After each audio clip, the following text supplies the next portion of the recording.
Welcome to A edu. और ए edu के हमारे इस यूट्यूब चैनल में आप सभी का स्वागत है। तो हम लोग एक तरफ आधुनिक भारत के इतिहास को पढ़ रहे हैं। जो मिडिएवल हिस्ट्री ऑफ इंडिया है वो समाप्त हो चुका है, और एक तरफ हम लोग जो भारतीय जो राज्य व्यवस्था है, पॉलिटी है, उसे भी हम लोग लेकर चल रहे हैं। और आज से हम लोग एंशिएंट हिस्ट्री ऑफ इंडिया अर्थात प्राचीन भारत के इतिहास को भी शुरू करने जा रहे हैं। तो एंशिएंट हिस्ट्री ऑफ इंडिया, प्राचीन भारत का इतिहास, एक एक चीज बारीकी से हम लोग देखेंगे। और सबसे पहला जो हम लोग का आज टॉपिक होगा वह है गुप्ता डायनेस्टी, गुप्त पीरियड, जिनसे प्रश्न लगभग आते ही हैं। तो गुप्त पीरियड से हम लोग शुरुआत करने जा रहे हैं प्राचीन भारत के इतिहास। तो एक एक चीज पूरी बारीकी से समझने का प्रयास करेंगे। तो चलिए हम लोग शुरुआत करते हैं इस गुप्त वंश को, जो कि हमारा प्राचीन भारत के इतिहास का पहला टॉपिक होगा। और हम लोग गुप्त वंश को पूरी तरह से डिटेल में एक एक चीज को पढ़ेंगे। सबसे पहले यह जो गुप्त वंश है 240 ईस्वी से लेकर 550 ईस्वी तक इसे माना जाता है। 240 ईस्वी से लेकर 550 ईस्वी तक इसका जो उदय हुआ वह तीसरी शताब्दी के अंत में प्रयाग के निकट कौशाम्बी में हुआ। तो इसका उदय कहां पे हुआ था? तो तीसरी शताब्दी के अंत में जो उत्तर प्रदेश में इलाहाबाद, जिसका वर्तमान नाम क्या है तो प्रयागराज, तो वहीं कौशाम्बी में उसका उदय हुआ था। इसका आरंभिक राज्य उत्तर प्रदेश और बिहार था। तो इसका आरंभिक राज्य उत्तर प्रदेश और बिहार था। मुख्यतः जो है यह उत्तर प्रदेश में ही सबसे ज्यादा था, क्योंकि अभी हमने बताया उत्तर प्रदेश के प्रयाग के निकट कौशाम्बी इसका सबसे प्रमुख क्षेत्र था। जैसे कि अनुगंगा अर्थात मध्य गंगा मैदान में इसका क्षेत्र था। प्रयागराज, जो कि पहले इसका नाम इलाहाबाद था, तो इलाहाबाद प्रयाग वहां में इसका क्षेत्र था। उसके बाद साकेत, जो कि भारत का वर्तमान जो अयोध्या है, तो वर्तमान अयोध्या जिसे उस समय साकेत कहते थे, तो वो भी गुप्त वंश का ही क्षेत्र था। उसके बाद मगध, जो कि प्राचीन भारतीय इतिहास का सबसे उत्कृष्ट क्षेत्र था, जहां पे प्राचीन भारतीय इतिहास का आधा इतिहास लिखा गया है। मौर्य काल हो, गुप्त वंश हो, तो मगध एक बहुत बड़ा क्षेत्र था। और मगध के इर्द गिर्द आधा प्राचीन इतिहास और प्रारंभिक मध्यकालीन इतिहास घूरता फिरता है। तो इसका आरंभिक राज्य उत्तर प्रदेश और बिहार तक सीमित था, लेकिन ज्यादातर कहां पे था तो उत्तर प्रदेश में। ज्यादातर जो था वो उत्तर प्रदेश में ही था। बिहार का केवल मगध क्षेत्र यह गुप्त वंश के शासनकाल में था। ये जो गुप्त थे प्रारंभिक में कुषाण वंश के सामंत हुआ करते थे। तो ये कुषाणों के सामंत हुआ करते थे। ये जो गुप्त थे ये कुषाणों के सामंत हुआ करते थे। गुप्त वंश के उत्पत्ति के साहित्यिक प्रमाण और पुरातात्विक प्रमाण दोनों उपलब्ध हैं। तो गुप्त वंश के उत्पत्ति के लिए साहित्यिक प्रमाण और पुरातात्विक प्रमाण दोनों उपलब्ध हैं। तो हम लोग इन सभी को आगे देखेंगे, एक एक चीज देखेंगे। तो एक बार हम लोग इसे समझ लें। जैसे साहित्यिक प्रमाण में कौन कौन से, तो पुराण के माध्यम से भी गुप्त काल की जानकारी मिलती है। जैसे मत्स्य पुराण, वायु पुराण, विष्णु पुराण, तो पुराणों से हमें गुप्त काल के बारे में जानकारी मिलती है। उसके बाद बौद्ध ग्रंथों से भी जानकारी मिलती है। जैसे आर्य मंजू श्री मूलकल्प एक बौद्ध ग्रंथ है। उसके बाद वसु बंधु चरित, यह भी एक बौद्ध ग्रंथ है। और चंद्रगर्भ परिप्रेक्ष, तो चंद्रगर्भ परिप्रेक्ष, वसु बंधु चरित, आर्य मंजू श्री मूलकल्प, ये सभी बौद्ध ग्रंथ हैं। इनसे भी गुप्त काल की जानकारी मिलती है। उसके बाद पुराणों से भी मिलती है, जैसे कि मत्स्य पुराण, वायु पुराण, विष्णु पुराण। जैन ग्रंथों से भी जानकारी मिलती है गुप्त वंश की, जैसे कि हरिवंश और कुवलय माला। हरिवंश और कुवलय माला ये जैन ग्रंथ हैं जिनसे गुप्त वंश की जानकारी प्राप्त होती है। उसके बाद स्मृतियों से भी जानकारी प्राप्त होती है, जैसे कि मनुस्मृति, जो सबसे बड़ा स्मृति है, सबसे प्राचीन स्मृति है मनुस्मृति। उसके बाद नारद, पराशर, बृहस्पति, इन सभी स्मृतियों से भी गुप्त वंश की जानकारी प्राप्त होती है।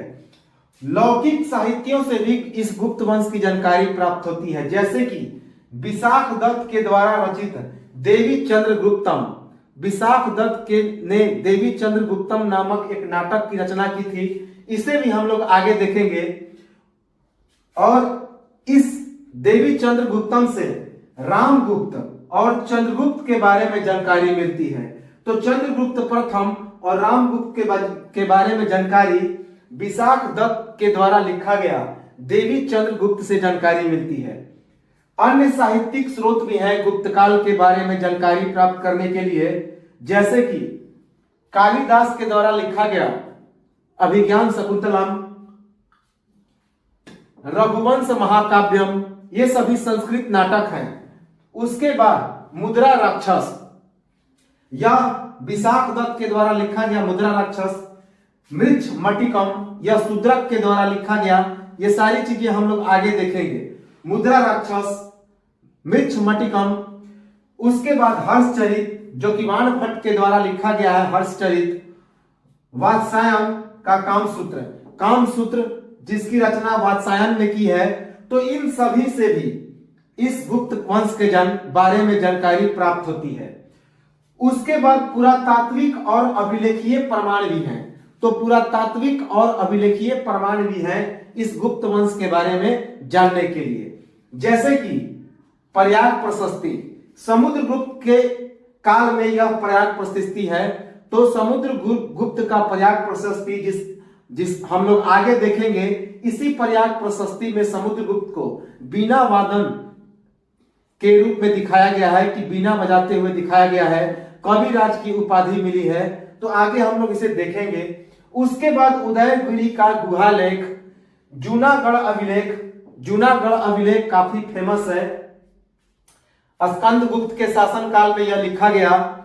बिलसड़ स्तंभ लेख, भीतरी अभिलेख, ये और भी सारे लेख हैं जो कि गुप्त वंश के बारे में हम लोग पढ़ेंगे। कुछ विदेशी यात्रियों से भी जानकारी प्राप्त होती है, जैसे कि फाहियान। चंद्रगुप्त प्रथम के शासनकाल में यह फाहियान आया था भारत में। ह्वेनसांग हर्षवर्धन के शासनकाल में आया था, और गुप्त काल के समय भी कुछ यह रहा था। सुपिया लेख में गुप्त वंश का क्या नाम रखा गया है? तो घटोत्कच वंश। सुपिया लेख में गुप्त वंश को घटोत्कच वंश भी कहा गया है, याद रखेंगे।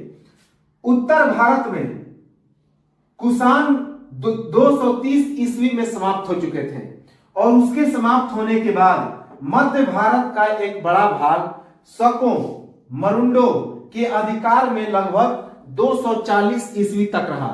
और ये छोटे छोटे वंश थे, तो इनको पराजित करके, इनको हटा करके गुप्त वंश का उदय 240 ईस्वी में हो गया। तो उत्तर भारत में जो कुषाण थे 230 ईस्वी में समाप्त हो चुके हैं। उसके बाद मध्य भारत का एक बड़ा भाग शकों और मरुंडो के अधिकार में लगभग 240 ईस्वी तक रहा, और उसके बाद 240 ईस्वी में इस गुप्त वंश का उदय हुआ मध्य भारत में। मौर्य वंश के बाद नष्ट हुई राजनीतिक एकता को पुनः स्थापित करने का श्रेय किस वंश को है? तो गुप्त वंश। तो जब मौर्य वंश के बाद जो भारत में राजनीतिक एकता नष्ट हो गई थी, छोटे छोटे राजवंश की उत्पत्ति होने लगी थी, जैसे कि शक, मरुंड, उसके बाद तो और छोटे छोटे, तो कोई राजनीतिक एकता को स्थापित करने में सफल नहीं हो सका। लेकिन मौर्य वंश के पतन के बाद जो भारत में राजनीतिक एकता समाप्त हो गई थी, तो उसे एक बार फिर से स्थापित करने का श्रेय किसे जाता है? तो गुप्त वंश को, क्योंकि मौर्य वंश के से भी बड़ा इसे माना जाता है गुप्ता डायनेस्टी को। इसके उत्पत्ति के बारे में अलग अलग विद्वानों का अलग अलग विचार है। तो मौर्य वंश के उत्पत्ति के बारे में अलग अलग विद्वानों का अलग अलग विचार है, जैसे कि निम्न या शूद्र, निम्न या जाट, अर्थात ये शूद्र, जाट या निम्न जाति के शूद्र किसने कहा? तो काशी प्रसाद जायसवाल और चंद्र गोमिन के व्याकरण नामक ग्रंथ में ये गुप्तों को जाट या निम्न जाति का शूद्र कहा गया है।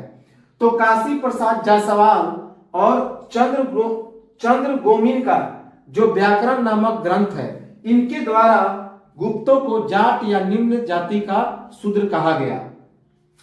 रोमिला थापर, रामशरण शर्मा, अल्टकेर, एलन एस के आयंगर, तो रोमिला थापर, रामशरण शर्मा, अल्टेकर, एलन और एस के आयंगर ने गुप्त को क्या कहा है?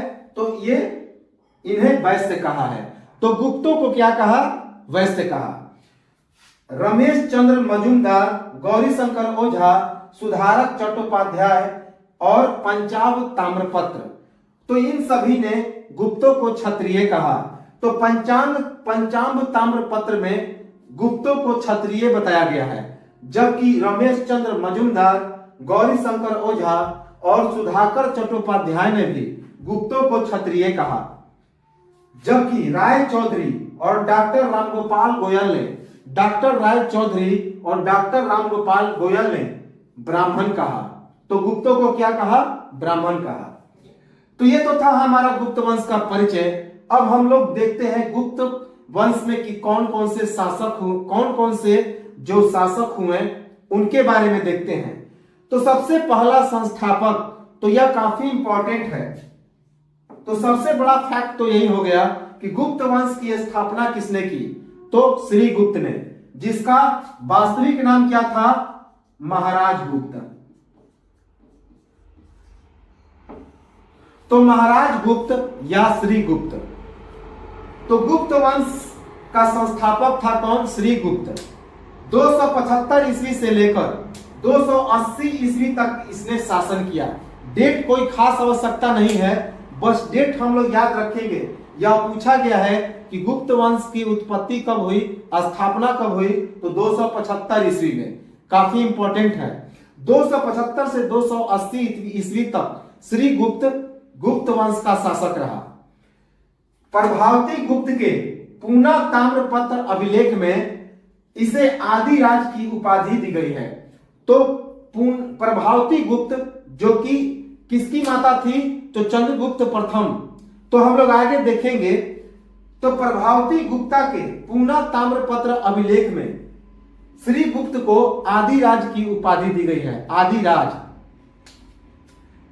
गया में चीनी यात्रियों के लिए मगध के मृग सिखावन में एक मंदिर का निर्माण किया श्री गुप्त ने, और इस मंदिर के निर्माण के लिए 24 गांवों को दान में दे दिया। याद रखेंगे। तो श्री गुप्त ने गया में चीनी यात्रियों के ठहरने के लिए, जो चीनी बौद्ध यात्री आते थे, तो उनके ठहरने के लिए मगध के मृग सिखावन में एक मंदिर का निर्माण किया, जो कि काफी इंपॉर्टेंट है, यह पूछा गया है। और इस मंदिर के निर्माण के लिए 24 गांवों को दान में दे दिया। याद रखेंगे। सामंतों के द्वारा महाराजा धीराज की उपाधि। तो श्री गुप्त को सामंतों के द्वारा महाराजा धीराज की उपाधि प्राप्त हुई। अतः इससे पता चलता है कि यह एक स्वतंत्र शासक नहीं था, बल्कि सामंतों के अधीन यह शासन करता था। तो सामंतों के द्वारा इसे महाराजा धीराज की उपाधि प्राप्त हुई। इससे पता चलता है कि यह स्वतंत्र शासक नहीं था, बल्कि सामंतों के अधीन यह शासन करता था। कौन सामंत? तो किसके सामंत थे? तो कुषाणों के। गया में मृग सिखावन मंदिर का उल्लेख चीनी यात्री इत्सिंग के द्वारा 500 वर्षों बाद 671 से 695 ईस्वी के बीच। तो गया में जो श्री गुप्त ने मृग शिखावन मंदिर का निर्माण किया था, तो उसका उल्लेख प्रसिद्ध चीनी यात्री इत्सिंग, जो कि लगभग 671 ईस्वी में भारत में आया था, तो 500 वर्षों के बाद 671 से 695 ईस्वी के बीच में किया है। किसने? इत्सिंग ने। इसका साम्राज्य गंगा द्रोणी प्रयाग साकेत, जो कि वर्तमान अयोध्या है, और मगध तक ही था। तो इसका साम्राज्य गंगा द्रोणी के प्रयाग साकेत, जो कि वर्तमान अयोध्या है, और मगध तक ही सीमित था। पी जायसवाल के अनुसार भारवीसों के अधीन छोटे से राज्य प्रयाग का शासक था। तो पी जायसवाल ने क्या कहा कि यह जो श्री गुप्त था वह भारवीसों के अधीन छोटे से राज्य केवल प्रयाग का ही शासक था। याद रखेंगे। कुषाण साम्राज्य के पतन के समय का लाभ उठाकर 240 ईस्वी में गुप्त वंश की नींव रखी। तो यह चीज याद रखेंगे कि कुषाण साम्राज्य का जब पतन हो गया 230 से 240 ईस्वी में, तो उसी पतन का लाभ उठाकर 240 ईस्वी में श्री गुप्त ने महाराज गुप्त के नाम से गुप्त वंश की नींव रख दी थी। लेकिन गुप्त वंश की स्थापना नहीं की थी। गुप्त वंश की नींव 240 ईस्वी में इस महाराज गुप्त के नाम से नींव रख दी थी, लेकिन वास्तव में 275 ईस्वी में गुप्त वंश की स्थापना की। तो एग्जाम में यही पूछा जाता है, 275 ईस्वी, यही हम लोग याद रखेंगे। इत्सिंग के अनुसार राज्य का विस्तार नालंदा से प्रायः 40 योजन पूर्व की तरफ। तो इत्सिंग ने कहा कि श्री गुप्त का जो साम्राज्य विस्तार था वह नालंदा से 40 योजन पूर्व की तरफ क्या था, तो केवल नालंदा से प्रायः 40 योजन पूर्व की तरफ ही इसका साम्राज्य विस्तार था। किसका? श्री गुप्त का। श्री गुप्त की 2 मुद्राओं की प्राप्ति हुई है। श्री गुप्त की 2 मुद्राओं की प्राप्ति हुई है, जिन पर गुप्तस्य और श्री गुप्तस्य अंकित है। तो श्री गुप्त के 2 मुद्राओं की प्राप्ति हुई है, जिस एक मुद्रा पर गुप्तस्य लिखा गया है और दूसरे मुद्रा पर श्री गुप्तस्य लिखा गया है। लेखों के अनुसार इसे धरण गोत्र का बताया गया। तो श्री गुप्त को लेखों के अनुसार कौन सा गोत्र का बताया गया? धरण गुप्त का। याद रखेंगे, यह किस गोत्र का था? तो धरण गोत्र का था। ऐसी बात लेखों में कही गई है। इसकी मृत्यु 280 ईस्वी में हुई। तो श्री गुप्त की मृत्यु कब हुई? 280 ईस्वी में। तो यह तो था श्री गुप्त। इसके बाद अब इसका पुत्र अगला उत्तराधिकारी बनता है घटोत्कच। तो घटोत्कच अगला उत्तराधिकारी बनता है, जो 280 से 319 ईस्वी तक शासन करता है गुप्त वंश का। यह 280 से 319 ईस्वी श्री गुप्त का यह पुत्र था और अगला उत्तराधिकारी बना। कब? 280 ईस्वी में। तो यह घटोत्कच श्री गुप्त का पुत्र था और 280 ईस्वी में गुप्त वंश का अगला उत्तराधिकारी बना। इसका विवाह मधुमती नामक एक क्षत्रिय कन्या से हुई। तो घटोत्कच की जो शादी हुई किससे हुई? तो एक मधुमती नामक एक क्षत्रिय कन्या से। इसका राज्य मगध के आसपास तक ही सीमित था। तो घटोत्कच का जो राज्य था वह मगध के आसपास तक ही सीमित था। तत्सामयिक शक साम्राज्य का सेनापति उस समय शक जाति ब्राह्मणों से बलपूर्वक क्षत्रिय बनने को लेकर आतुर थी। तो यह जो घटोत्कच था वह उस समय के शक साम्राज्य का सेनापति था। क्यों? क्योंकि उस समय जो शक जाति थी वह ब्राह्मणों से बलपूर्वक क्षत्रिय बनने को आतुर थी। जो शक थे वे ब्राह्मण हुआ करते थे और ये जबरदस्ती क्या होते थे, तो ब्राह्मणों को क्षत्रिय बनाने के लिए प्रेरित करते थे, जबरदस्ती बनाते थे। प्रभावती गुप्त के पूना ताम्रपत्र अभिलेख और रिपुर ताम्रपत्र अभिलेख के अनुसार यह गुप्त वंश का प्रथम शासक था। तो प्रभावती गुप्त के पूना ताम्रपत्र अभिलेख और रिपुर ताम्रपत्र अभिलेख में इस घटोत्कच को गुप्त वंश का प्रथम शासक बताया गया है। इसे महाराज की उपाधि प्राप्त हुई। तो इस घटोत्कच को कौन सी उपाधि प्राप्त हुई? महाराज की उपाधि प्राप्त हुई। जाति विपणन में पड़कर एक ब्राह्मण की रक्षा हेतु कर्ण और सुवर्ण नामक दो मल्लों की हत्या। तो इस घटोत्कच ने एक जाति विपणन में पड़कर ब्राह्मण की रक्षा करने के लिए कर्ण और सुवर्ण नामक दो मल्लों की क्या कर दी? तो हत्या कर दी। याद रखेंगे, लिच्छवियों के द्वारा इसे शरण की प्राप्ति हुई। तो इस घटोत्कच को लिच्छवियों के द्वारा शरण की प्राप्ति हुई और इसकी मृत्यु कब हुई? तो 319 ईस्वी में। तो घटोत्कच की मृत्यु 319 ईस्वी में हुई। तो ये तो था घटोत्कच। अब जो हम लोग का जो गुप्त वंश चलेगा, चंद्रगुप्त प्रथम से चलेगा, जो कि यहीं से इसे ही वास्तविक संस्थापक माना जाता है गुप्त डायनेस्टी का, और यहीं से वास्तविक गुप्ता पीरियड की शुरुआत होती है। तो श्री गुप्त के बारे में हम लोग दो ही चीज याद रखेंगे। अगर सारी चीज भूल भी जाएंगे तो पहला, यह गुप्त वंश का संस्थापक था 275 ईस्वी, और दूसरा, इसने मगध में श्री मृग सिखावन नामक एक मंदिर का निर्माण किया। किस लिए निर्माण किया? तो चूंकि गया जो है प्रसिद्ध बौद्ध स्थल है, तो वहां पे चीनी बौद्ध यात्री, तिब्बती बौद्ध यात्री आते रहते थे, तो उसके ठहरने के लिए यह मंदिर का निर्माण किया और 24 गांवों का दान किया। याद रखेंगे। तो ये चीजें हम लोग जरूर याद रखेंगे, खास करके श्रीगुप्त के बारे में। और घटोत्कच के बारे में इतना याद रखना है, यह जो घटोत्कच था वह ताम्रपत्र, जो प्रभावती गुप्ता का जो पूना ताम्रपत्र अभिलेख है और रिपुर का ताम्रपत्र अभिलेख है, तो उसके अनुसार इसे गुप्त वंश का प्रथम शासक बताया गया है। याद रखेंगे। और घटोत्कच के बारे में कोई चीजें पूछी नहीं जाती, तो हम लोग कुछ देर के बाद जो है देखेंगे इस गुप्त वंश का जो वास्तविक संस्थापक माना जाता है, पहला जो महान शासक है जिसका नाम है चंद्रगुप्त प्रथम, और उसके बाद समुद्रगुप्त को देखेंगे। तो वहां से हम लोग शुरुआत करेंगे। तो स्क्रीनशॉट ले लें और मिलेंगे हम लोग कुछ समय के बाद।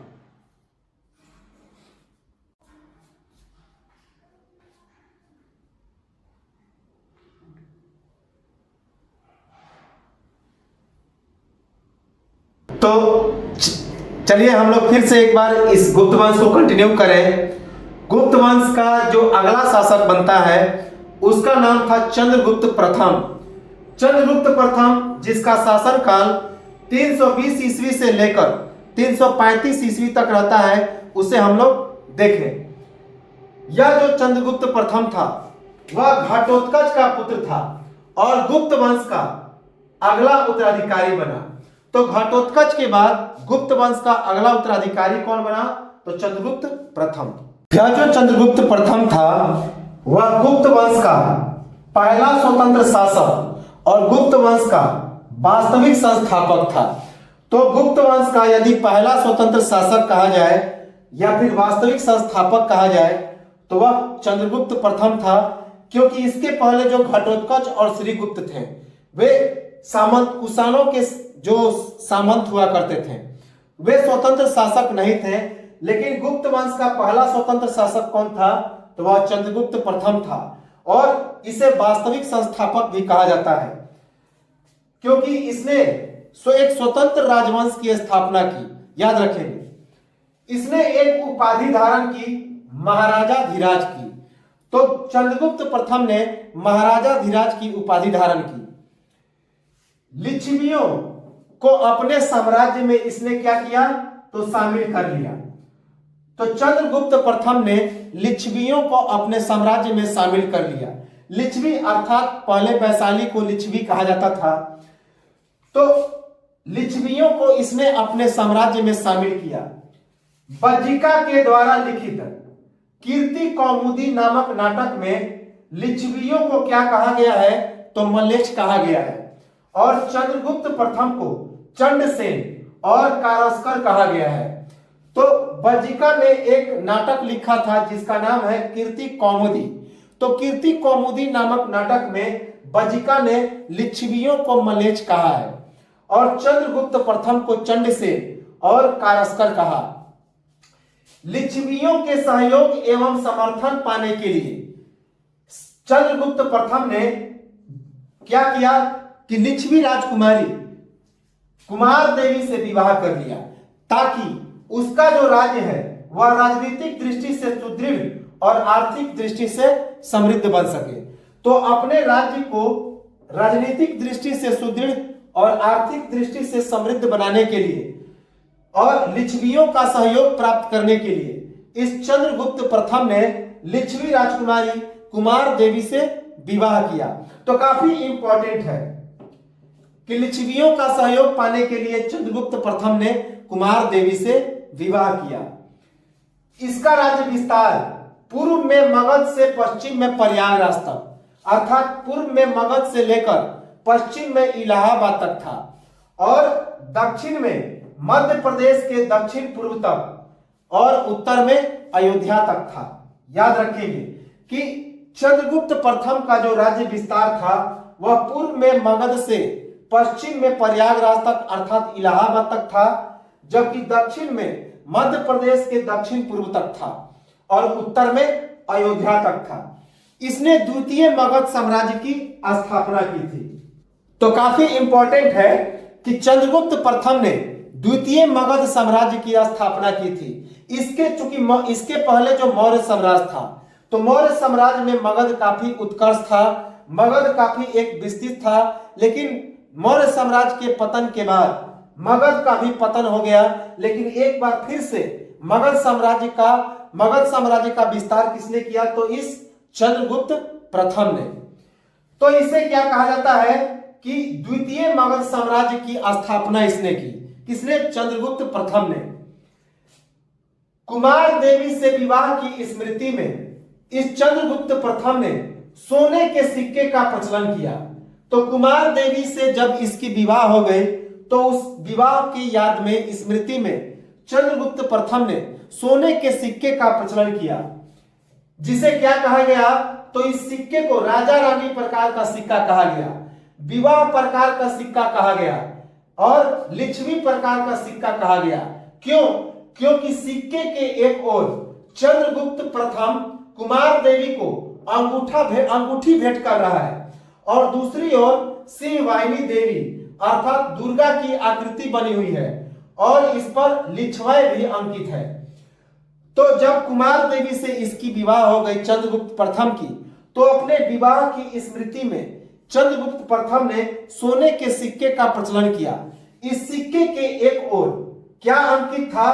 तो कुमार देवी को यह अंगूठी भेंट कर रहा है, यह चित्र बना हुआ था और दूसरी ओर सिंहवाहिनी देवी अर्थात दुर्गा देवी का चित्र अंकित था और साथ ही साथ इस पर लिच्छवाएं लिखा हुआ था। तो इसी कारण इसे राजा रानी के प्रकार का सिक्का, विवाह प्रकार का सिक्का और लिच्छवी प्रकार का सिक्का कहा जाता है। याद रखेंगे।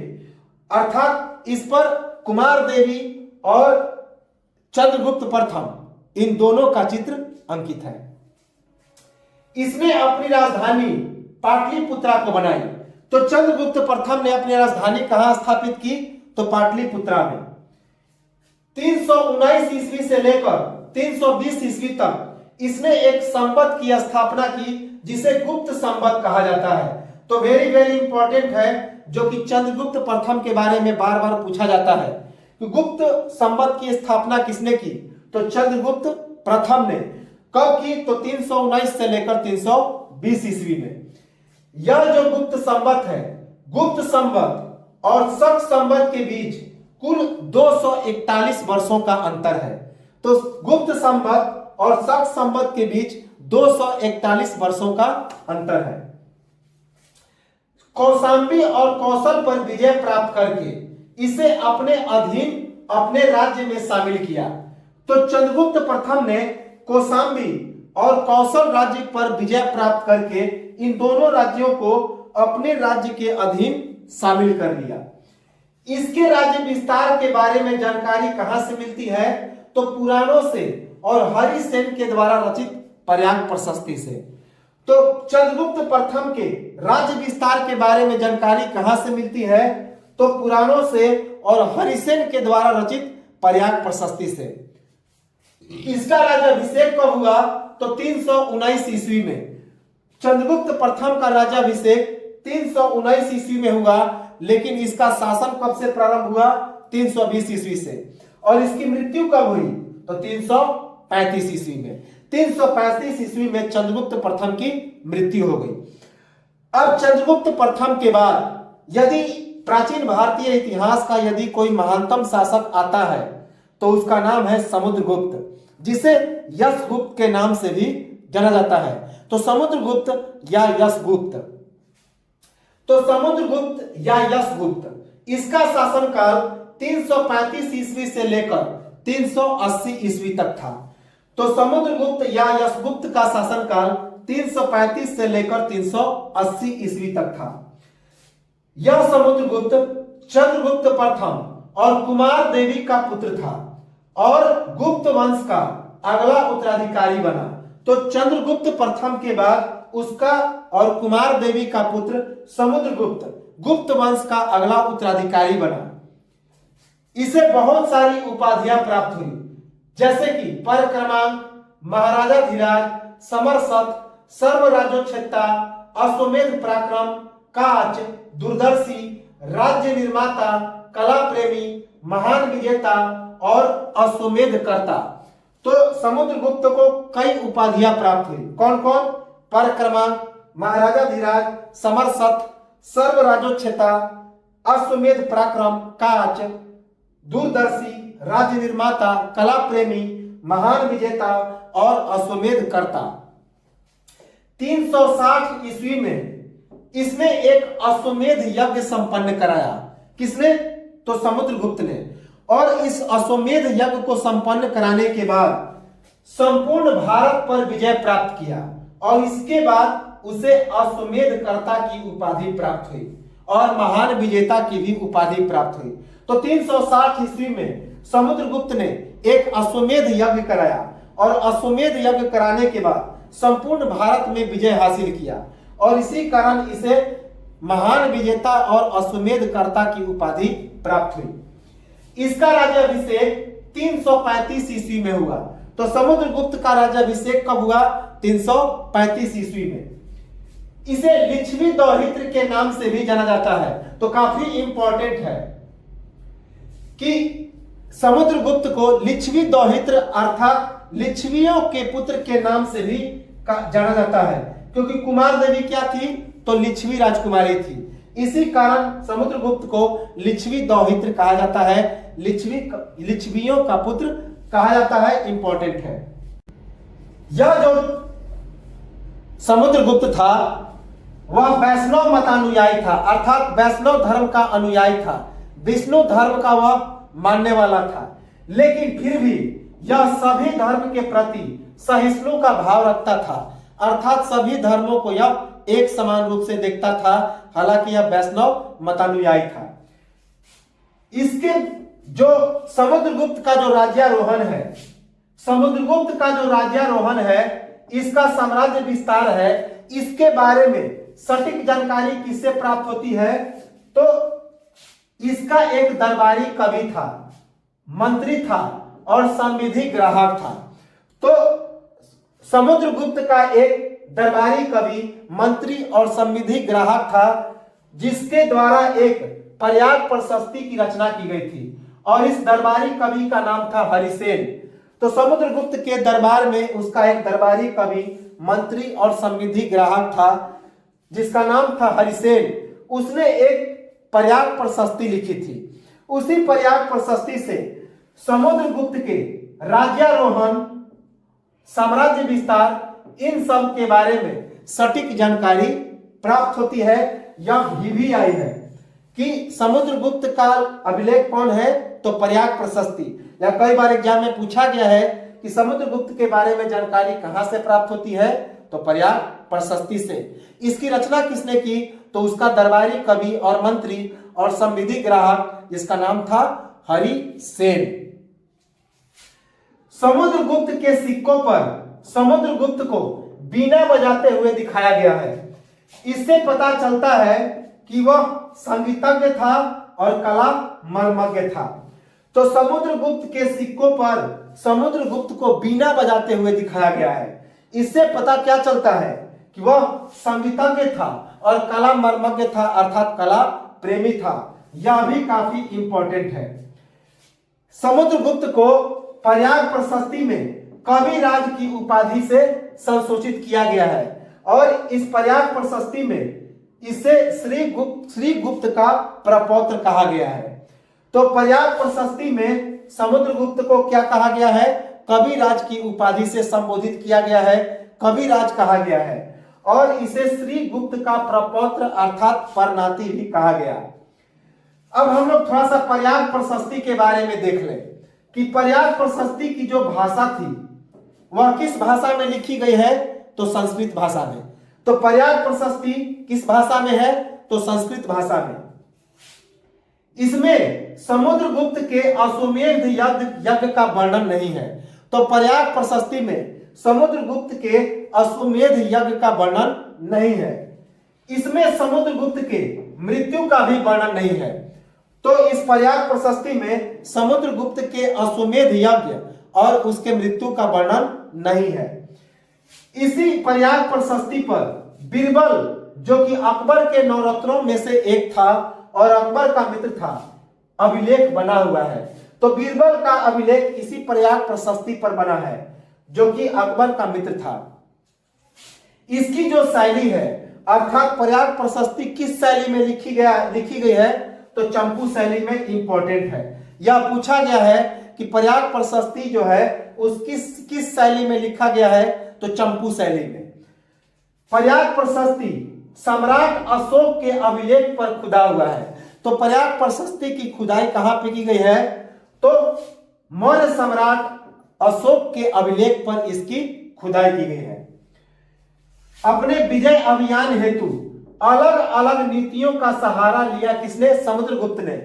और इसी कारण किसी भी युद्ध में यह पराजित नहीं हुआ और इसी कारण विंसेंट, महान जो इतिहासकार थे विंसेंट स्मिथ, इन्होंने समुद्रगुप्त को भारत का नेपोलियन कहा है। तो काफी इंपॉर्टेंट है, बहुत ही इंपॉर्टेंट है। कई बार एग्जाम में यह पूछा गया है कि भारत का नेपोलियन किसे कहा गया? तो समुद्रगुप्त को। तो अपने विजय अभियान के लिए समुद्रगुप्त ने कई प्रकार के नीतियों का सहारा लिया और इसी कारण यह किसी भी युद्ध में पराजित नहीं हुआ, कोई भी युद्ध नहीं हारा। इसी कारण इतिहासकार विंसेंट स्मिथ ने इस समुद्रगुप्त को भारत का नेपोलियन कहा। नेपोलियन और समुद्रगुप्त में मात्र एक ही अंतर था। क्या अंतर था? कि समुद्रगुप्त अविजित रहा, अर्थात किसी भी युद्ध में यह पराजित नहीं हुआ, लेकिन जो नेपोलियन था वह रूस और स्पेन से पराजित हो गया था और इसी कारण इसे निर्वासित भी कर दिया गया था। तो नेपोलियन और समुद्रगुप्त में एक ही अंतर था कि नेपोलियन जो था वह रूस और स्पेन से पराजित हो गया था और इसके पराजय के बाद इसे निर्वासित कर दिया गया, अर्थात इसे देश से बाहर निकाल दिया गया। लेकिन नेपोलियन जो समुद्रगुप्त था वह किसी भी युद्ध में पराजित नहीं हुआ। समुद्रगुप्त ने एक शासक दो नाम रखने की परंपरा की शुरुआत की, अर्थात एक शासक और उसके दो नाम रखने की परंपरा की शुरुआत किसने की? समुद्रगुप्त ने, क्योंकि इसने अपना नाम समुद्रगुप्त के अलावा यशगुप्त भी रखा था।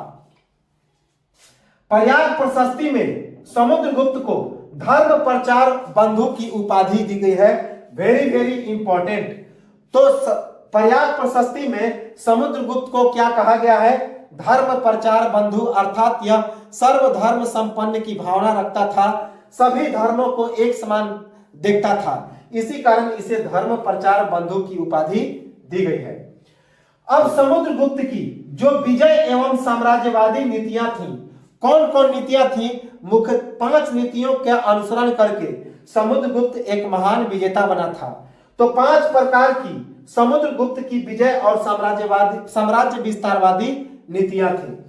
कौन कौन? पहला, राज्य परसमोधरण की नीति। राज्य परसमोधरण की नीति अर्थात राज्य को प्रत्यक्ष रूप से जीतकर अपने राज्य में मिलाने की नीति। तो राज्य परसमोधरण की नीति के तहत समुद्रगुप्त अपने आसपास के राज्यों को प्रत्यक्ष रूप से जीतकर अपने राज्य में मिला लेता था। इस नीति के तहत मध्य भारत और गंगा यमुना दोआब अर्थात उत्तर भारत के 9 राज्यों को पराजित करके उन पर आधिपत्य कर लिया, जिसमें अहिछत्र अर्थात बरेली को उस समय अहिछत्र कहा जाता था। अहिछत्र के शासक अच्युत चंपावती या अच्युत पद्मावती, ग्वालियर के पास पदम पवैया के शासक नागसेन तथा विदिशा के शासक गणपति नाथ प्रमुख थे। अर्थात इस नीति के तहत मगध के आसपास के क्षेत्र समुद्रगुप्त के राज्य में शामिल हो गए। तो पहला नीति इसने अपनाया राज्य परसमोद्धरण की नीति। इसके अंतर्गत यह राज्यों को प्रत्यक्ष रूप से जीतकर अपने राज्य में शामिल कर लेता था। इस नीति के तहत मध्य भारत और गंगा यमुना दोआब अर्थात उत्तर भारत के 9 राज्यों को पराजित करके अपने राज्य में शामिल कर लिया, जिसमें कौन कौन से राज्य प्रमुख थे? तो अहिछत्र अर्थात बरेली के शासक अच्युत चंपावती या अच्युत पद्मावती, ग्वालियर के समीप पदम पवैया के शासक नागसेन और विदिशा के शासक गणपति नाथ प्रमुख थे। अर्थात इस नीति के तहत समुद्रगुप्त ने मगध के आसपास के क्षेत्रों को अपने राज्य में शामिल किया। दूसरा नीति है सर्व कर दानायकरण की नीति। सर्व कर दानायकरण की नीति इसके अंतर्गत सीमांत क्षेत्रों में प्रत्यंत राज्यों को पराजित कर देने के लिए बाध्य किया जाता था। और उसके बाद आज्ञाकरण की नीति अर्थात आज्ञा मनवाता था जबरदस्ती। और तीसरा है परिणामागमन की नीति अर्थात स्वयं उपस्थित होकर परिणाम करने की नीति। तो 3 नीतियां, सर्व कर दानायकरण की नीति अर्थात सीमांत क्षेत्रों में प्रत्यंत राज्यों को पराजित करके उन्हें टैक्स देने के लिए बाध्य करता था। उसके बाद आज्ञाकरण की नीति, वह जबरदस्ती आज्ञा मनवाता था। और परिणामागमन की नीति अर्थात स्वयं उपस्थित होकर परिणाम करवाता था। तो दूसरे राज्य के राजाओं को स्वयं उपस्थित होकर समुद्रगुप्त को प्रणाम किया जाता था। तो इन तीनों नीतियों के तहत समुद्रगुप्त ने पूर्वी हिमालय के राज्य, सीमावर्ती राज्य अर्थात नेपाल, कामरूप और डेवाक, कामरूप और डेवाक ये दोनों असम में पड़ते हैं, इनको अपने राज्य में शामिल किया। उसके बाद समतट, बंगाल को समतट कहा जाता था क्योंकि यह समुद्र के किनारे था, तो उसे शामिल किया।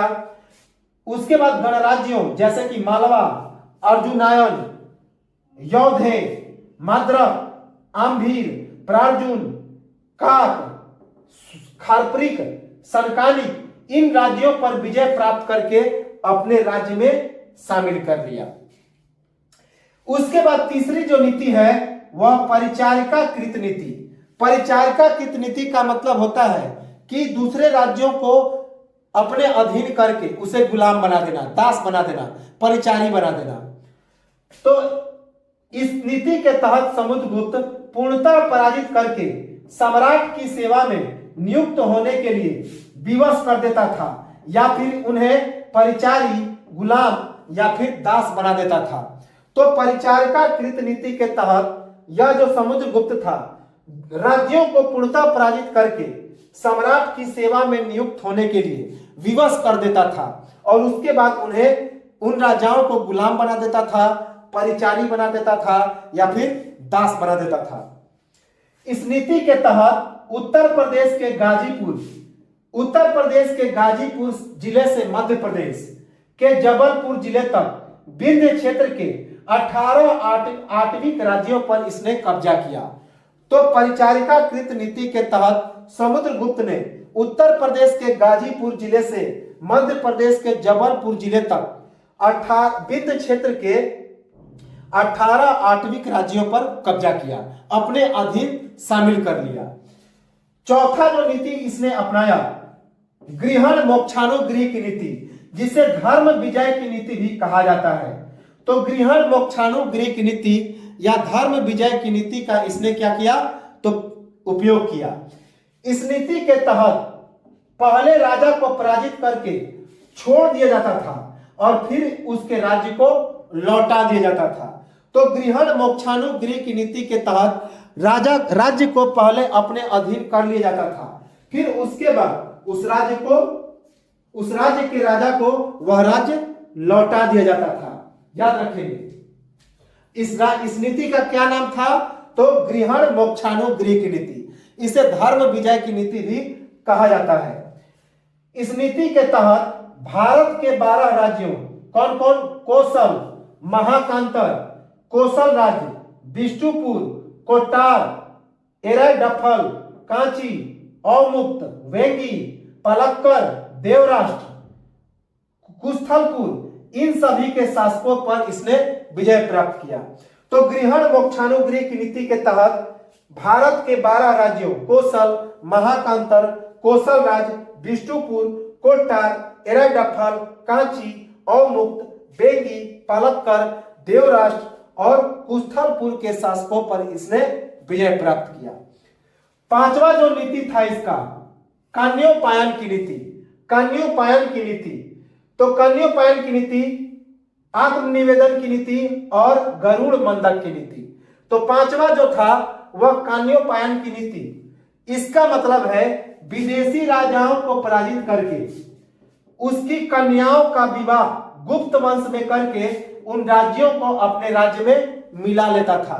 तो कन्योपायन की नीति के तहत विदेशी राजाओं के राज्यों को पराजित करके यह समुद्रगुप्त उसकी कन्याओं का विवाह गुप्त वंश में करा देता था और उसके राज्यों को अपने राज्य में मिला देता था। उसके बाद आत्मनिवेदन का भी नीति उसने अपनाया। आत्मनिवेदन अर्थात मैत्री प्रस्ताव, दूसरे राज्यों को मित्रता का प्रस्ताव भेजता था और उसके बाद जब वह प्रस्ताव स्वीकार कर लेते थे तो समुद्रगुप्त उसके राज्यों को अपने राज्य के अधीन कर लेता था। उसके बाद गरुड़ मंडक, गरुड़ अंकित मुहर के शासन का आदेश। यह गरुड़ मंडक के तहत एक मुहर था इसके पास जिस पर गरुड़ की चित्र बनी हुई थी। गरुड़ अंकित मुहर के शासन का आदेश देता था और जो इस गरुड़ के मुहर लगा देता था वह राज्य इस समुद्रगुप्त का हो जाता था। तो जिस राज्य का शासक गरुड़ मुहर जो था उस मुहर लगा देता था तो वह राज्य समुद्रगुप्त के अधीन हो जाता था। तो इन तीनों नीतियों के तहत समुद्रगुप्त विदेशी शासक जैसे कि शक, कुषाण और मुरुंडों पर कब्जा कर लिया। तो शक, कुषाण और मुरुंडों पर इसने कब्जा किया। कन्योपायन की नीति, उसके बाद आत्मनिवेदन की नीति और गरुड़ मंडक की नीति के तहत समुद्रगुप्त ने भी अपनी राजधानी किसे बरकरार रखी? तो पाटलिपुत्रा को।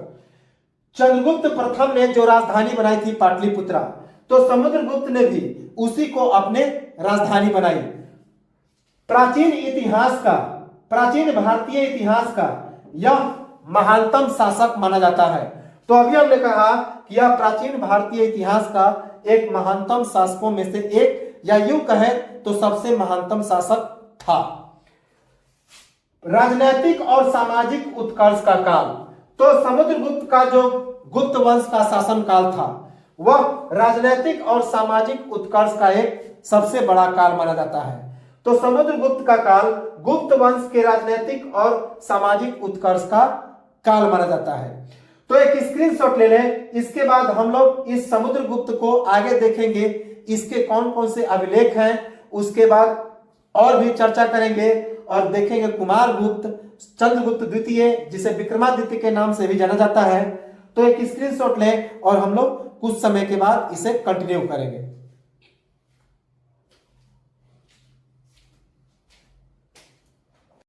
तो चलिए हम लोग एक बार फिर से इसे कंटिन्यू करें और समुद्रगुप्त के बारे में अभी हम लोग देख रहे हैं। तो अभिलेख, समुद्रगुप्त के कौन कौन से अभिलेख से जानकारी मिलती है? तो नालंदा शासन लेख, गया ताम्र शासन लेख, प्रयाग प्रशस्ति और एरन अभिलेख। तो समुद्रगुप्त के बारे में जानकारी कहां कहां से मिलती है? तो नालंदा शासन लेख, गया ताम्र शासन लेख, प्रयाग प्रशस्ति और एरन अभिलेख, जिसमें ज्यादा सबसे सटीक जानकारी किस उसके राज्यारोहण और साम्राज्य विस्तार में मिलती है तो वह प्रयाग प्रशस्ति है, जिसकी रचना हरिसेन ने की थी। इसे अभी हमने देखा है। एरन अभिलेख में समुद्रगुप्त की तुलना यम, कुबेर, पृथु और राघव जैसे देवताओं से। तो याद रखेंगे कि एरन अभिलेख में समुद्रगुप्त की तुलना किससे की गई है? तो देवताओं से की गई है। कौन कौन से देवताओं से की गई है इसकी तुलना? तो यम, कुबेर, पृथु और राघव जैसे देवताओं से इसकी तुलना की गई है। समुद्रगुप्त के बारे में जानकारी देने वाले 6 प्रकार के सिक्के हैं और इन्हीं 6 प्रकार के सिक्कों को समुद्रगुप्त ने जारी किया था। जैसे कि गरुड़ प्रकार के सिक्के। तो गरुड़ प्रकार के सिक्के, ये जो गरुड़ प्रकार के सिक्के थे, इस पर गरुड़ का चित्र अंकित हुआ करता था, जो समुद्रगुप्त के पराक्रम के बारे में जानकारी देता था। तो इससे समुद्रगुप्त के पराक्रम की उपाधि प्राप्त होती है। दूसरा जो सिक्का था वह धनुर्धारी प्रकार का सिक्का होता था। इस पर समुद्रगुप्त धनुष बाण खींचे हुए अंकित था। तो इन सिक्कों पर समुद्रगुप्त को धनुष बाण चलाते हुए दिखाया गया है। तो इससे पता चलता है कि यह अप्रतिरथ की उपाधि इसे प्राप्त थी। अप्रतिरथ अर्थात यह काफी महान योद्धा था। अश्वमेध प्रकार के सिक्के। अश्वमेध प्रकार के सिक्कों से इसके अश्वमेध पराक्रम के बारे में उपाधि की प्राप्त होती है कि यह काफी अश्वमेध यज्ञ करा चुका था। तो इससे इसके अश्वमेध पराक्रम के बारे में जानकारी प्राप्त होती है। किससे? तो अश्वमेध प्रकार के सिक्कों से। उसके बाद व्याघ्र प्रकार के सिक्के। इस पर व्याघ्र पराक्रम की उपाधि अर्थात समुद्रगुप्त को बाघ के रूप में इस सिक्कों पर दिखाया गया है। तो इससे क्या पता चलता है इन सिक्कों से कि समुद्रगुप्त बाघ के समान काफी तेज था। इसके बाद परशु प्रकार के सिक्के। तो परशु प्रकार के सिक्कों से इसके कृतांत परशु होने की उपाधि प्राप्त होती है कि यह जो समुद्रगुप्त था वह एक कृतांत परशु भी था। बीना वादक प्रकार के सिक्के। इस पर संगीतज्ञ की उपाधि। तो समुद्रगुप्त के जो सिक्के मिले हैं सोने के सिक्के, तो खास करके उससे पता चलता है कि यह काफी संगीत में इसकी काफी गहरी रुचि थी, क्योंकि इन सिक्कों पर उसे बीना बजाते हुए दिखाया गया है और यही सबसे ज्यादा सिक्के प्राप्त हुए हैं। तो इससे पता चलता है कि यह काफी महान संगीतज्ञ भी था, कला मर्मज्ञ भी था। तो इससे इसके संगीतज्ञ होने की उपाधि प्राप्त होती है। तो इस प्रकार समुद्रगुप्त के 6 सिक्कों के बारे में हमने देख लिया। श्रीलंका के राजा मेघवर्मन के द्वारा अपने एक राजदूत को भेजकर बोध गया में एक बौद्ध विहार बनाने की अनुमति और समुद्रगुप्त के द्वारा अनुमति देने के बाद मेघवर्मन के द्वारा गया में एक बौद्ध विहार का निर्माण और बदले में मेघवर्मन के द्वारा समुद्रगुप्त को उपहार भेंट दिया गया। तो एक बार श्रीलंका के राजा मेघवर्मन ने गया में बौद्ध विहार बनाने के लिए अपने एक राजदूत को भेजा। किससे अनुमति लेने के लिए? तो समुद्रगुप्त से अनुमति लेने के लिए। साथ ही साथ उसने एक उपहार भी भेंट देने के लिए दिया था। अपने राजदूत को उपहार भी दिया था कि समुद्रगुप्त को आप दे दीजिएगा। और जब समुद्रगुप्त ने बौद्ध विहार बनाने की अनुमति दे दी तो श्रीलंका के राजा मेघवर्मन ने गया में एक बौद्ध विहार का निर्माण भी कर दिया। तो याद रखेंगे, इंपॉर्टेंट है कि प्रसिद्ध श्रीलंका का प्रसिद्ध राजा था मेघवर्मन। तो अपने राजदूत को भेजा किसके पास? समुद्रगुप्त के पास, कि बोध गया में एक बौद्ध विहार बनाने की अनुमति मांगने के लिए। और साथ ही साथ उस समुद्रगुप्त को देने के लिए एक उपहार भी दिया था। किसे? अपने राजदूत को, मेघवर्मन ने। और समुद्रगुप्त ने बौद्ध विहार बनाने की अनुमति दे दी और अनुमति देने के बाद मेघवर्मन ने गया में एक बौद्ध विहार की स्थापना भी कर दी। इंपॉर्टेंट है। अब देखिए, प्रसिद्ध बौद्ध विद्वान वसुबंधु को इसने अपना मंत्री नियुक्त किया था। तो समुद्रगुप्त ने प्रसिद्ध बौद्ध विद्वान बसु बंधु को अपना मंत्री नियुक्त किया था। इससे पता चलता है कि यह जो समुद्रगुप्त है, समुद्रगुप्त जो था वह विष्णु मतानुयायी होने के बाद भी अन्य धर्मों के प्रति कितना सहिष्णु था। बामन के काव्यालंकार सूत्र में चंद्र प्रकाश नाम अंकित, तो काफी इंपॉर्टेंट है कि बामन के द्वारा रचित काव्यालंकार सूत्र में इसे क्या कहा गया है, तो इसे चंद्र प्रकाश कहा गया है। तो समुद्रगुप्त को बामन के काव्यालंकार सूत्र में चंद्र प्रकाश कहा गया है। उच्च कोटि का विद्वान एवं विद्वानों का संरक्षक, तो जो समुद्रगुप्त था यह एक उच्च कोटि का विद्वान था और इसके दरबार में कई बड़े बड़े विद्वान थे, जैसे कि एक हरिसेन जिसने प्रयाग प्रशस्ति की रचना की थी, और भी सारे थे, आर्यभट्ट, बराहमिहिर, बहुत सारे थे। तो सबसे महत्वपूर्ण विजय अभियान इसका कौन था, तो दक्षिणापथ का विजय। इसमें 12 विजयों का उल्लेख किया गया है। तो समुद्रगुप्त का सबसे महत्वपूर्ण विजय अभियान था दक्षिणापथ अर्थात दक्षिण भारत का विजय, जिसमें इसके 12 विजयों का उल्लेख किया गया है। अभी कुछ देर पहले हम लोग इसे पढ़ चुके कि आर्यावर्त में 9 विजय अर्थात उत्तर भारत में 9 विजय और दक्षिण भारत में 12 विजय प्राप्त किया था। उदार, दानशील, असहाय और अनाथों का आश्रयदाता, तो जो समुद्रगुप्त था वह एक उदार व्यक्ति था, दानशील व्यक्ति था और असहाय और अनाथों को आश्रय प्रदान करता था, उसके लिए व्यवस्था करता था। इसका जो साम्राज्य विस्तार था वह एक विशाल साम्राज्य था। तो इसका साम्राज्य विस्तार एक विशाल साम्राज्य था। उत्तर में हिमालय से लेकर दक्षिण में विंध्य पर्वत तक, पूर्व में बंगाल की खाड़ी से लेकर पश्चिम में पूर्वी मालवा तक, अर्थात कश्मीर, पश्चिम पंजाब, पश्चिमी राजस्थान, सिंध एवं गुजरात को छोड़कर समस्त भारत, दक्षिणापथ के शासक एवं पश्चिमोत्तर भारत की विदेशी शक्तियां। तो इसका जो साम्राज्य विस्तार था काफी विशाल साम्राज्य था। उत्तर में हिमालय से लेकर दक्षिण में विंध्य पर्वत तक, पूर्व में बंगाल की खाड़ी से लेकर पश्चिम में पूर्वी मालवा तक, अर्थात कश्मीर, पश्चिम पंजाब, पश्चिम राजस्थान, उसके बाद सिंध एवं गुजरात को छोड़कर समस्त भारत, उसके बाद दक्षिणापथ के शासक एवं पश्चिमोत्तर भारत की विदेशी शक्तियां, ये सभी इस समुद्रगुप्त के अधीन थी।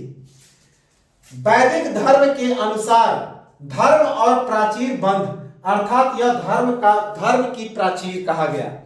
तो वैदिक धर्म के अनुसार इसे धर्म और प्राचीर बंध भी कहा गया, अर्थात धर्म की प्राचीर या प्राचीर बंध का मतलब होता है कि यह सभी धर्मों को एक समान रूप से देखता था।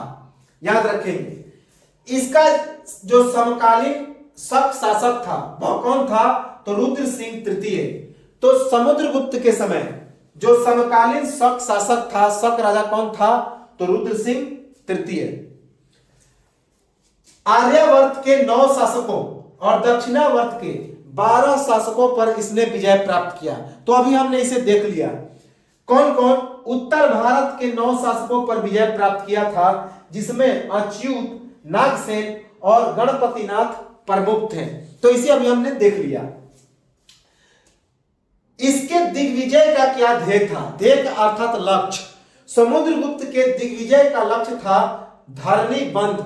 धरणी बंध अर्थात भूमंडल को बांधकर पूरे संसार पर विजय प्राप्त करना। और इसका वर्णन कहां पे है, तो हरिसेन के प्रयाग प्रशस्ति में, कि समुद्रगुप्त के जो दिग्विजय का ध्येय था, लक्ष्य था, पूरे संसार पर विजय प्राप्त करने का लक्ष्य था धरणी बंध, अर्थात भूमंडल को बांधकर पूरे संसार में विजय प्राप्त करना।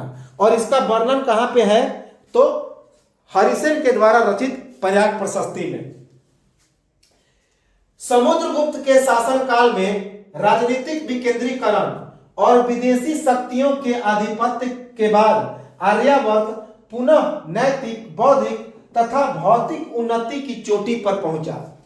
तो समुद्रगुप्त के शासनकाल में राजनीतिक विकेंद्रीकरण और विदेशी शक्तियों के आधिपत्य के बाद एक बार फिर से भारत नैतिक, बौद्धिक और भौतिक उन्नति की चोटी पर पहुंच गया, जैसा कि मौर्य वंश के बाद यह पतन हो चुका था। इसके दो पुत्र थे। बड़े पुत्र का नाम था रामगुप्त और छोटे पुत्र का नाम चंद्रगुप्त द्वितीय या विक्रमादित्य, जो कि एक महान शासक था। तो इसके दो पुत्र थे। बड़े पुत्र का नाम था रामगुप्त और छोटे पुत्र का नाम था चंद्रगुप्त द्वितीय या विक्रमादित्य, जो कि एक महान शासक था, जो अभी हम लोग पढ़ेंगे। प्रयाग प्रशस्ति में आदि सर्वधि वासिभी की उपाधि, जिसका आशय दक्षिण पूर्व एशिया के सभी द्वीप जो समुद्रगुप्त के प्रभाव में हैं। तो प्रयाग प्रशस्ति में समुद्रगुप्त को आदि सर्वधि वासिभी कहा गया है। आदि सर्वधि वासिभी कहा गया है, जिसका मतलब है दक्षिण पूर्व एशिया के सभी द्वीप जो समुद्रगुप्त के प्रभाव में हैं। इसकी मृत्यु 375 ईस्वी में हो गई।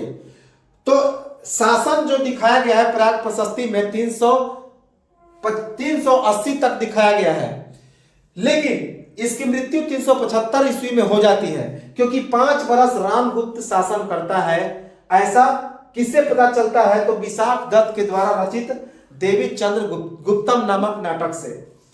तो इसकी मृत्यु 375 ईस्वी में हो गई। जावा पाठ में तंत्रिक मंदका नाम अंकित। तो समुद्रगुप्त को जावा पाठ में तंत्रिक मंदका कहा गया है। तंत्रिक मंदका का मतलब होता है कि यह सर्वगुण संपन्न। तो तंत्रिक मंदका नाम से इसे संबोधित किया गया है जावा पाठ में समुद्रगुप्त को।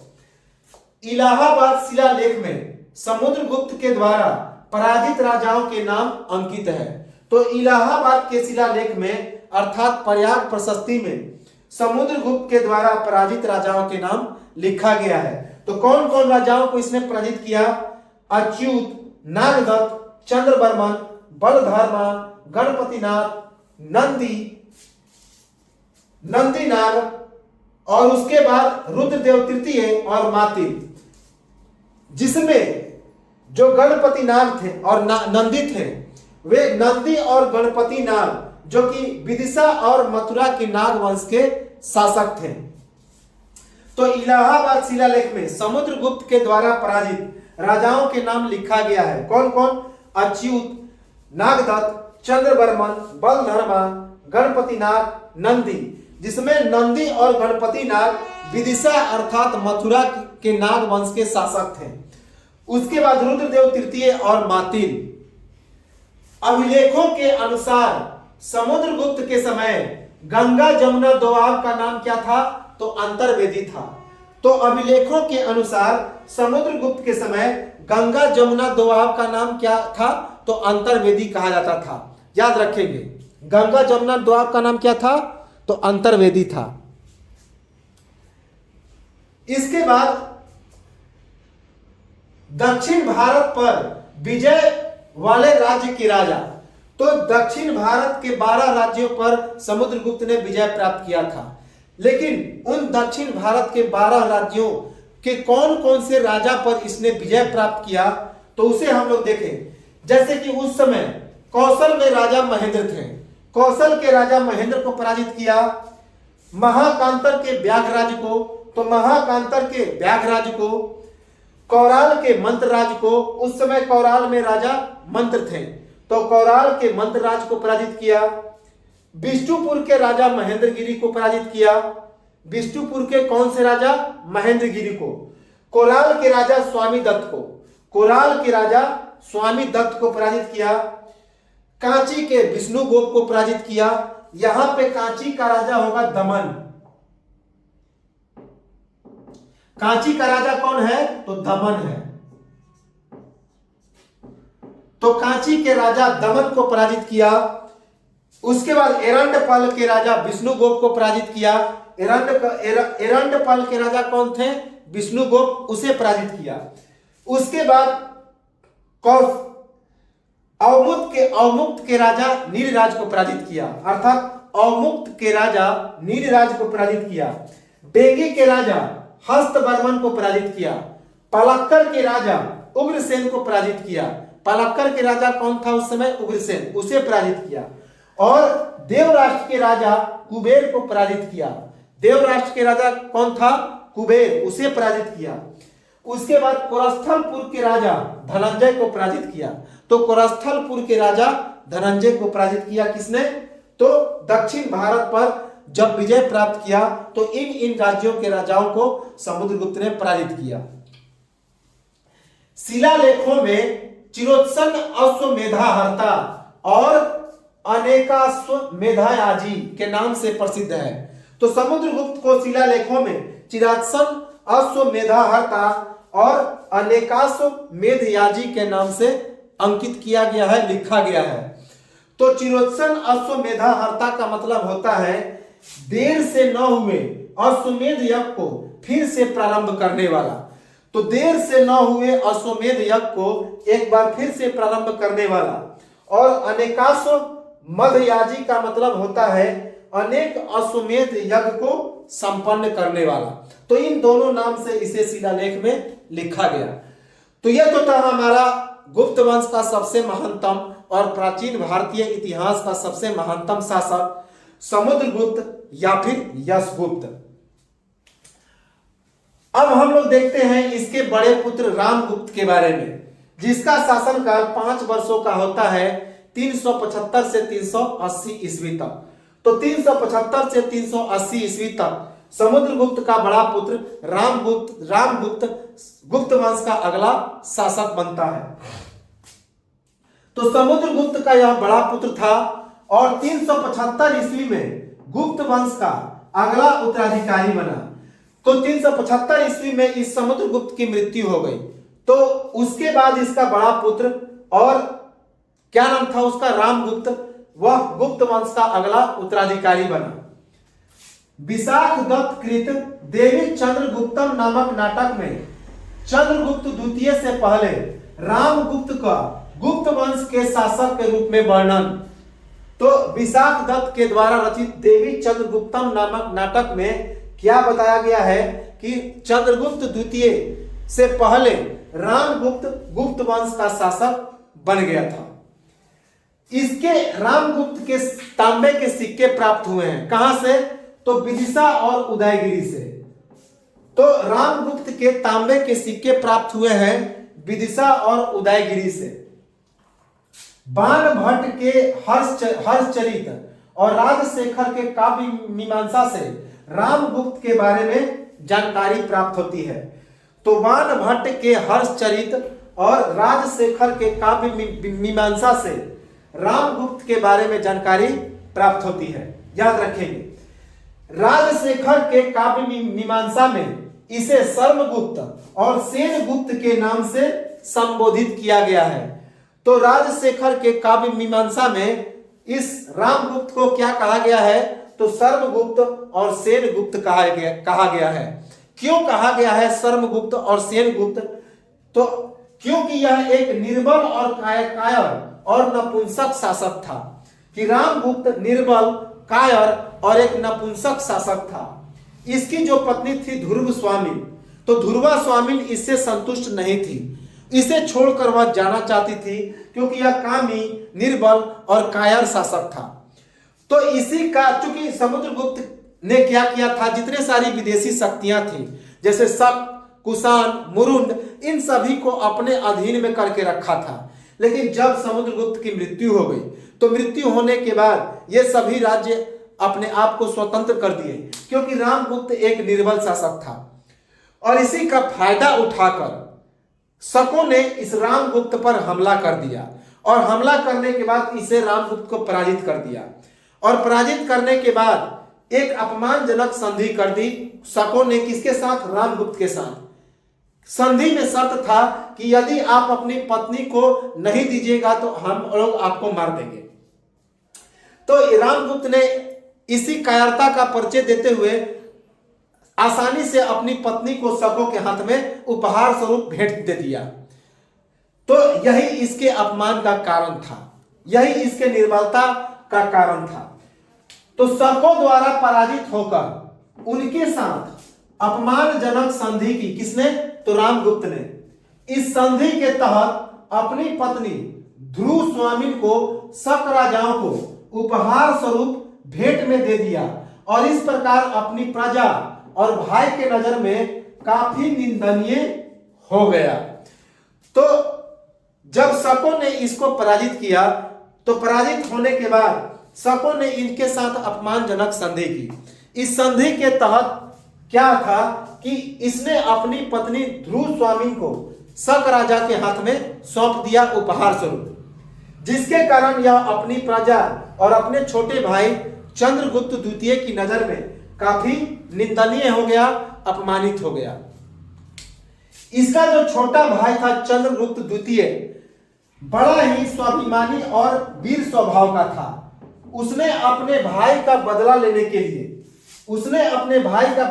के लिए छद्म वेश में शक राजा के पास गया और ध्रुव स्वामी, जिसे ध्रुव देवी भी कहा जाता था, तो ध्रुव स्वामी या ध्रुव देवी को छुड़ा कर ले आया और उसने सोचा कि ऐसे अपमानी और कायर राजा होने से अच्छा है कि इसका न होना ही अच्छा है। तो इसी कारण चंद्रगुप्त द्वितीय ने रामगुप्त की हत्या कर दी और कब की? 380 ईस्वी में। और हत्या करने के बाद चंद्रगुप्त द्वितीय ने क्या किया? तो उसकी पत्नी ध्रुव स्वामी से विवाह कर लिया और विवाह करके गुप्त वंश का अगला उत्तराधिकारी अपने आप को घोषित कर दिया। याद रखेंगे। तो जब अपमानजनक संधि करता है शक राजा किसके साथ? रामगुप्त के साथ, और रामगुप्त की पत्नी को उपहार स्वरूप भेंट में ले लेता है, तो इसी कायरता से, इसी निर्बलता से यह चंद्रगुप्त द्वितीय बड़ा ही उसे दुख पहुंचा। तो उसने, वह चूंकि बड़ा स्वाभिमानी और वीर व्यक्ति था, वह ऐसे अपमान को महसूस नहीं कर सकता था। तो उसने क्या किया कि छद्म वेश धारण किया, अर्थात वह इस ध्रुव स्वामी का वेश धारण कर लिया, नारी का वेश धारण कर लिया और कुछ सैनिकों को भी नारी का वेश धारण करवा दिया और नारी का वेश धारण करके, ध्रुव स्वामी का वेश धारण करके वह शक राजा के महल में चला गया और छल पूर्वक ध्रुव स्वामी को क्या कर लिया? तो शक राजा से वापस छीन लिया। और जब वह वापस लेकर आ गया ध्रुव स्वामी को या ध्रुव देवी को, तो जब अपने बड़े भाई को देखा तो उसे अपमानित महसूस हुआ और उसने सोचा कि ऐसे अपमानी और कायर राजा से होने से अच्छा है कि इसको न होना ही अच्छा है। और इसी कारण 380 ईस्वी में चंद्रगुप्त द्वितीय ने इस रामगुप्त की हत्या कर दी और हत्या करने के बाद इस ध्रुव स्वामी से विवाह कर लिया और विवाह करने के बाद 380 ईस्वी में अपने आप को गुप्त वंश का अगला उत्तराधिकारी घोषित कर दिया। राजशेखर के काव्य मीमांसा में सर्वगुप्त और सेनगुप्त का नाम अंकित है, तो इसे अभी हमने देख लिया। रामचंद्र गुणचंद्र कृत नाटक दर्पण से यह ज्ञात होता है कि रामगुप्त समुद्रगुप्त का अगला उत्तराधिकारी था। तो रामचंद्र गुणचंद्र ने एक नाटक लिखा था। कौन सा नाटक? दर्पण। तो उस दर्पण से क्या पता चलता है कि समुद्रगुप्त के बाद जो अगला उत्तराधिकारी बना वह कौन बना? तो रामगुप्त बना। तो यह तो था हमारा रामगुप्त और समुद्रगुप्त। अगला हम लोग अभी देखेंगे चंद्रगुप्त द्वितीय के बारे में और कुमारगुप्त के बारे में, जिसने नालंदा महाविहार या नालंदा विश्वविद्यालय की स्थापना की थी। और जो मेहरौली का लौह स्तंभ है चंद्रगुप्त द्वितीय ने बनाया था दिल्ली में, तो उसे भी हम लोग देखेंगे। तो स्क्रीनशॉट लें और हम लोग मिलेंगे उस समय के बाद और इस चंद्रगुप्त द्वितीय को हम लोग क्या करेंगे? प्रारंभ करेंगे।